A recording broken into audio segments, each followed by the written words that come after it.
நீங்கள் கம்யூனிசத்தை அதிகமாக எதிர்க்கிறதுனால கேட்குறேன், கம்யூனிசம் மேலே உங்களுக்கு என்ன கோவம்?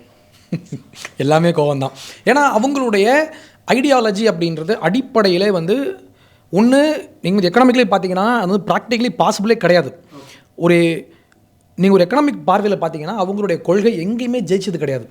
எந்த ஒரு நாட்டுக்கு அவங்க போனாலும் சரி அந்த எக்கானமியை அழிச்சிட்டு தான் அங்கேருந்து வருவாங்க. ஏன்னா இது வரைக்கும் அவங்க தொட்ட நாடெல்லாம் கெட்டு போன எதுவுமே விளங்கினதாக வரலாறு கிடையாது. இப்போ சீனா வந்து இவங்க வந்து கம்யூனிஸ்ட் நாட்டு சொல்லுவாங்க, ஆனால் அப்படி அது உண்மை கிடையாது. 1980s அப்புறமே அவங்க கேபிட்டலிஸ்ட் மார்க்கெட்டுக்குள்ளே வந்துட்டாங்க அவங்க.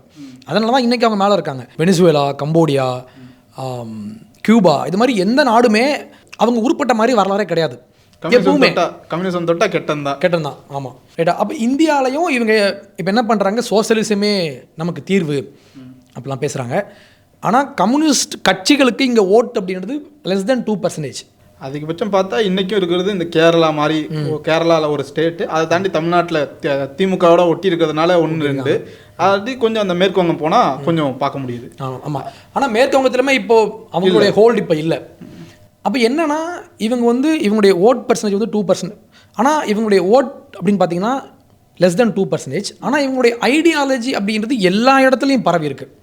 திமுக, விசிகா, இந்த மாதிரி லெஃப்டிஸ்ட் பார்ட்டிஸ் எல்லாருக்குடைய அடிப்படை என்னன்னு பார்த்தீங்கன்னா கம்யூனிசம் தான். அந்த சித்தாந்தத்தை பேச வேண்டிய கட்டாயத்துக்குள்ள இவங்க எல்லாம் தள்ளப்பட்டிருக்காங்கன்னு தான் புரிஞ்சுக்க முடியுது. கரெக்ட். ஆனால் இவங்க ப்ராக்டிக்கலாக வரும்போது இவங்க வந்து கேபிட்டலிசம் தான் ஃபாலோ பண்ணி ஆகணும்.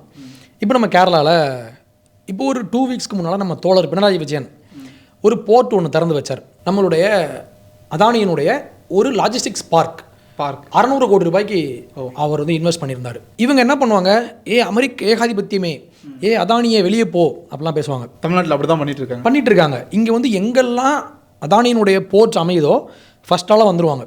ஏன்னா தமிழ்நாட்டில் கன்னியாகுமரியில் அமைய வேண்டிய போர்ட்டு இங்கே இருக்கக்கூடிய கம்யூனிஸ்டுகள் பண்ண போராட்டத்தினால தான் கேரளாவுக்கு போச்சு, அங்கே போயிடுச்சு. இங்கே வேணாம்னு சொன்னது கம்யூனிஸ்ட்டு, அங்கே வேணும்னு சொன்னது கம்யூனிஸ்ட்டு. அப்போது நீங்கள் என்ன தான் நீங்கள் வந்து கேபிட்டலிசமை நீங்கள் வந்து எதிர்த்தாலும், அதானியை நீங்கள் வந்து எதிர்த்தாலும், அடிப்படையில் ஒரு அதானி, ஒரு அம்பானி, இந்த மாதிரி ஒரு கேபிட்டலிஸ்ட் சார்ந்து இயங்குறவங்க தான் உங்களுடைய எக்கானமியை க்ரோ பண்ண முடியும். நீங்கள் வேணால் தனியாக இருந்து ப்ரைவேட் ப்ராப்பர்ட்டியை ஃபுல்லாக நீங்கள் பிடுங்கிட்டு நீங்கள் கவர்மெண்ட் விஷயத்தை இங்கே கொண்டு வந்தாலும் நீங்கள் திவாலை தான் ஆவீங்க. அதற்கான பிரசிடென்ஸ் நமக்கு இருக்குது, அதற்கான முன்னோடிகள் இதுக்கு முன்னால் நீங்கள் பார்த்தீங்கன்னா அந்த எக்ஸாம்பிள்ஸ்லாம் அப்படி தான் இருக்குது. அப்போது நீங்கள் வந்து வெளியே நீங்கள் வந்து வேஷம் போட்டாலும் ஒரு எக்கானமின்னு வந்தீங்கன்னா கேபிட்டலிசம் மட்டும்தான் அந்த நாடை வந்து மேலே கொண்டு வரும். அப்போ அதானி அப்படின்றவர் வந்து அவருக்கு இன்னும் ஃபாரின்காரரான இல்லைல்ல, அவர் நம்ம ஊர் ஆள் தானே, அவர் நம்ம நாட்டுக்கார ஆள் தானே. அப்போது அவர் இங்கே ஒரு போர்ட் திறந்து, இங்கே ஒரு பார்க் ஒன்று திறந்து, இங்கே ஒரு விஷயத்தை, இங்கே ஒரு ஹார்பரை அவர் ஆப்ரேட் பண்ணார்னா அதன் மூலமாக வேலைவாய்ப்பு அடைய போகிறது யார்? நம்ம தான் அடைய போகிறோம். அதன் மூலம் வளர போகிறது யார்? நம்ம தான் பண்ண போகிறோம். அப்போது இங்கேருந்து நம்ம ஆட்கள் வெளியே போய் வேலை பார்க்குறாங்க, இங்கேருந்து அமெரிக்காவில் போய் வேலை பார்க்குறத நம்ம கொண்டாடுறோம். அதனால் பயனடைய போகிறது யார்? அந்த நாட்டுக்காரர். ஆனால் நம்ம ஊரில் இருக்கிற ஒருத்தர் நம்ம நாட்டில் நமக்குன்னு ஒரு போர்ட் ஒன்று பண்ணுறாரு, நமக்குன்னு ஒரு ஹார்பர் பண்ணுறாரு, இவங்க அதை எதிர்க்கிறாங்க. அப்போ இது ஒரு மாய்மாலம் தானே, இது ஒரு போலி போராளித்தனம் தான். எனக்கு என்னென்ன கேள்வினா, நம்ம மாநிலத்தோட முதல்வர் வந்து முதலீடுகளை இருக்க போகிறேன்னு சொல்லிட்டு வெளிநாட்டுக்கு பயணம் போகிறாரு. ஆமாம்.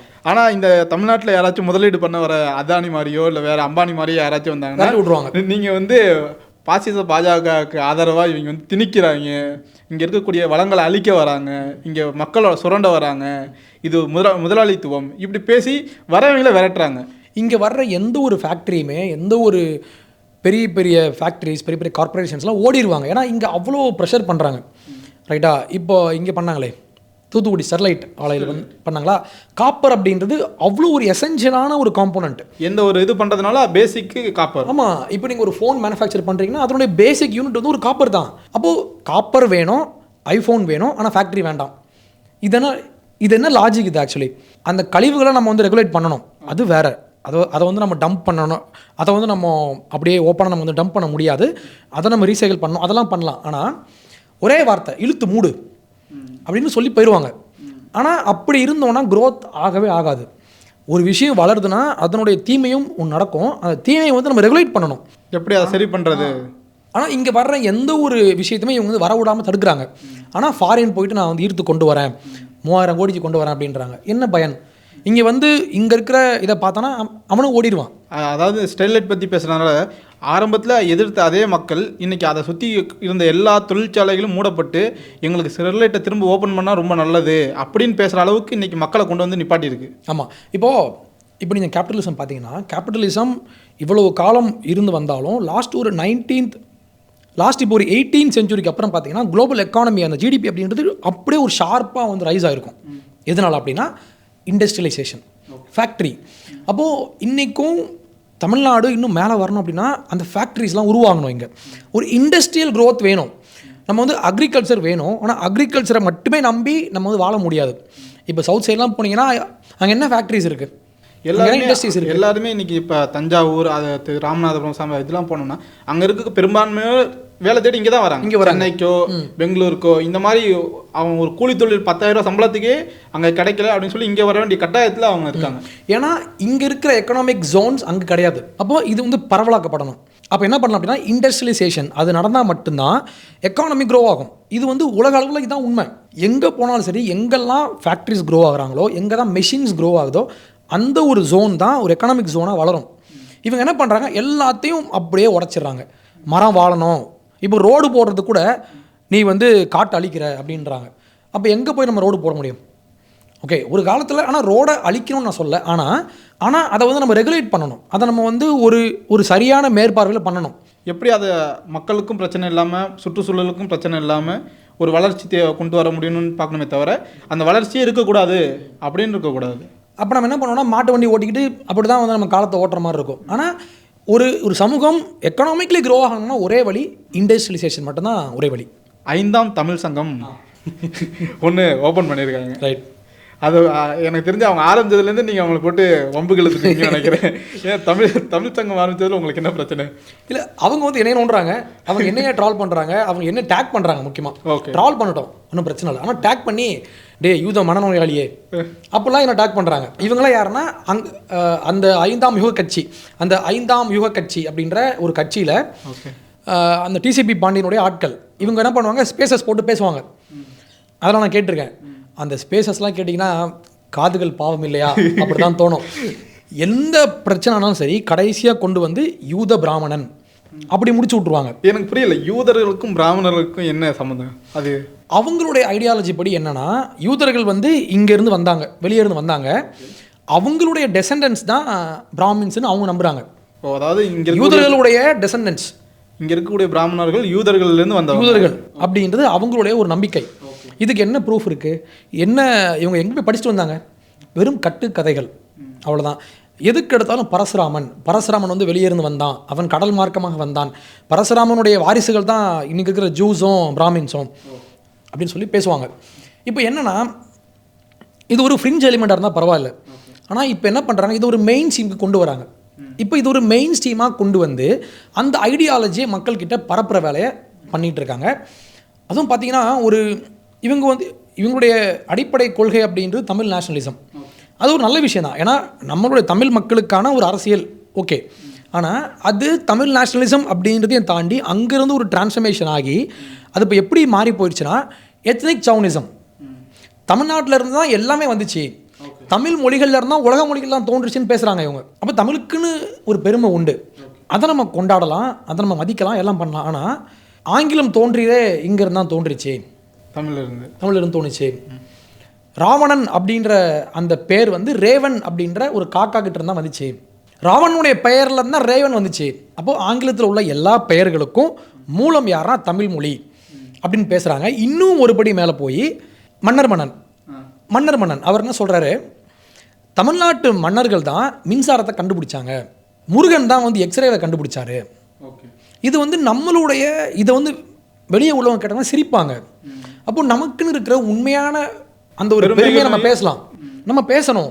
அதை வந்து நம்ம உலகத்துக்கு நம்ம கொண்டு போகலாம், அதை வந்து மக்கள்கிட்ட நம்ம வந்து எஜுகேட் பண்ணலாம். ஆனால் எந்த ஒரு பேஸும் இல்லாமல், எந்த ஒரு சயின்டிஃபிக் டெம்பரும் இல்லாமல் இஷ்டத்துக்கு பேசுறது.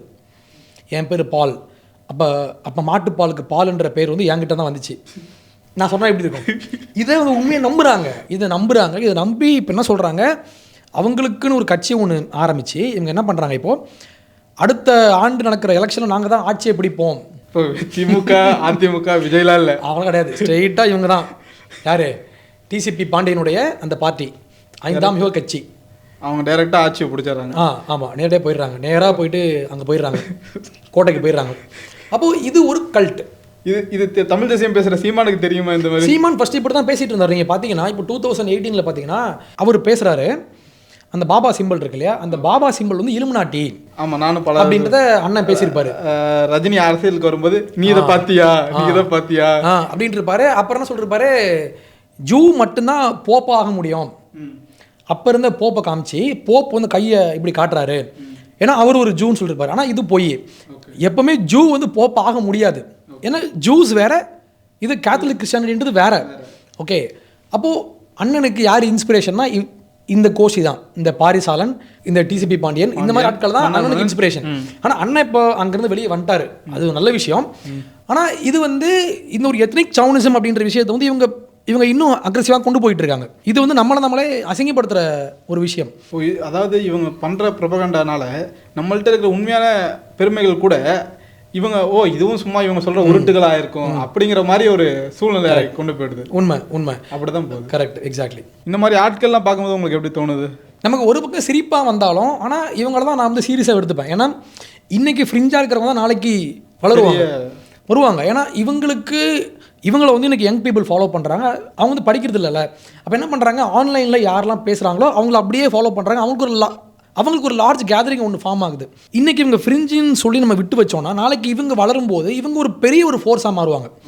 அப்போது இது ஒரு ஐடியாலஜி, இது ஒரு கல்ட் ஐடியாலஜி. நம்ம இதை ஸ்டாப் பண்ணணும் அப்படின்றது என்னுடைய ஒரு விஷயம். நம்ம ட்ரால் பண்ணுறோம், ஆனால் அதையும் தாண்டி அவங்க பேசுகிற விஷயத்தை நம்ம மக்கள்கிட்ட எஜுகேட் பண்ணணும். உண்மையான விஷயத்தை கொண்டு போய் சேர்க்க வேண்டிய தேவை இருக்குது. இந்த இலுமினாட்டி, அந்த 13 குடும்பம், ஃப்ரீ மேசன்ஸ், இந்த மாதிரி இதெல்லாம் கதைகள். இது மக்களை வந்து ஒரு ஒரு ஒரு பிரச்சனைக்கு இவங்க தான் காரணம் சொல்லி ப்ளேம் பண்ணுறதுக்கான ஒரு விஷயம். எப்படி இங்கே சொல்கிறாங்கல்ல, எல்லாத்துக்கும் பிராமின்ஸ் தான் காரணம்ன்றாங்கல்ல, அதே மாதிரி இது வந்து லோக்கல் பாலிடிக்ஸ். இன்டர்நேஷனல் பாலிடிக்ஸ் பார்த்தீங்கன்னா எல்லா பிரச்சனைக்கும் ஜூ தான் காரணம்னு சொல்லுவாங்க. தமிழ்நாட்டில் பிராமணர்கள் மாதிரி, அதனால தான் ஜூஸ், அதான் அந்த யூத பிராமணர்கள் அந்த பேர் மேட்ச் ஆகும். ஓகே, ஆமாம், நல்லா இருக்கு, கேட்க இன்ட்ரெஸ்டிங்காக இருக்கு. நல்லா இருக்குல்ல? இதுக்கு கூட நம்ம கூட ஒரு நல்ல பீஜம் போட்டு நம்ம இது பண்ணால் நல்ல வியூஸ் போகும்னு நினைக்கிறேன். உங்களோட இந்த பயணம்ங்கிறது ரொம்ப தூரம் போகணும். நீங்கள் சொல்லக்கூடிய இந்த விஷயங்கிறது இன்னும் அதிகமான நபர்களை கொண்டு போய் சேர்க்கணும். இன்னும் இந்த விஷயங்கள் உண்மையாக போய் மக்களுக்கு சேரணுங்கிறது எங்களோட ஆசையும் கூட. இவ்வளோ நேரம் இருந்து எங்களுக்கு இவ்வளோ விஷயங்களை சொன்னதுக்கு ரொம்ப நன்றி. தேங்க்யூ.